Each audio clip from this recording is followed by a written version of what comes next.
Hi guys, welcome back to the channel. So today's topic is actually going to be about antidepressants and whether or not you should try them.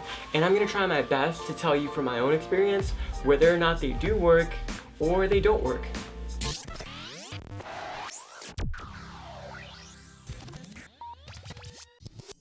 I'm hoping that by the end of the video, you realize whether or not medication is the right option for you or not. I know you're probably thinking to yourselves, what does this kid know about medication? He's not a psychiatrist. But in all honesty, I have a lot of issues, and I've been on a list of medications to try and keep my personality under wraps, but I was able to overcome everything, and I'm going to tell you how. I've been dealing with my mental disorder with medication and without medication. And I want to tell you what was best for me and what could work for you. So hopefully I'm able to help anyone watching.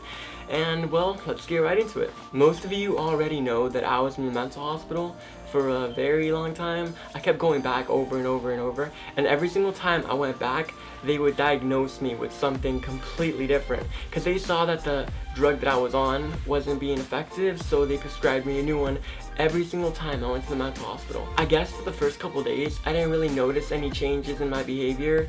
It could have been just the fact that it was a low dosage, but then when I got a higher dosage, I remember being really happy for no reason. Like, I remember at school, I was having the worst day imaginable. Nothing was going right, and somehow I just could not be sad. But the positives also caused a lot of issues. For example, there were days where I was happy. Nothing was going wrong, everything was going fine, and life was actually going according to plan, and I couldn't feel happy. I felt like something was missing. I couldn't even get up at times. It was just, what's the point? Like, I never necessarily wanted to try drugs.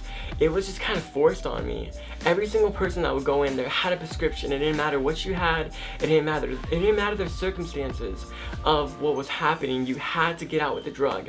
And I'm starting to feel like it's because that's the way that they're getting paid. And the drugs honestly did not do anything in terms of helping me cope with myself. Because you gotta understand, depression, anxiety, and bipolar disorder, they all stem from your mental states. And if you're not okay mentally, the drugs are not gonna tackle the main source of the problem. They're gonna tackle the effects of your state of mind, but they're not gonna get rid of the issues you have in your head.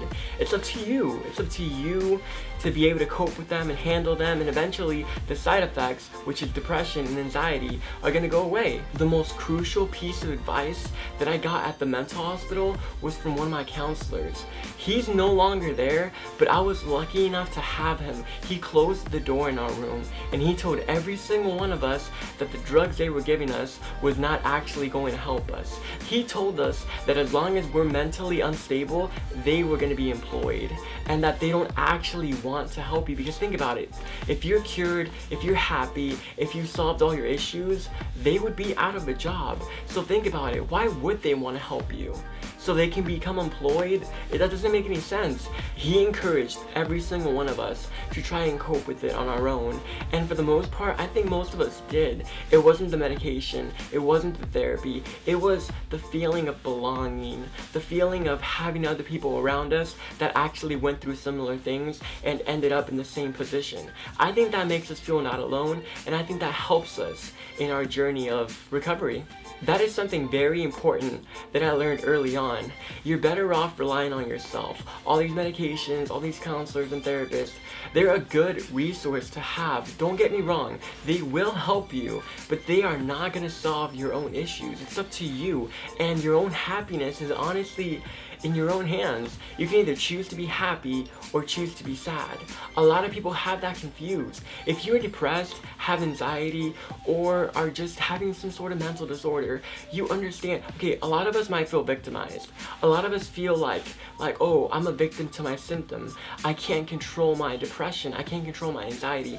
It just happens. But in reality, you can control it. There are people with horrible anxiety, horrible depression, and they find a way to get out of it without medication. To each their own. I know this video was probably very painful to sit through, and you probably needed a couple pills to make it to the end. But in all honesty, thank you guys for all the support. Thank you guys. We finally reached 200 subscribers, which is a huge accomplishment considering how cringy and how amateur my videos are. But you know what? Thank you guys for supporting me. It means the world to me. I hope I continue to grow. I'm gonna try my best to grow. But anyways, thank you guys for watching. I'll see you in the next video. Goodbye.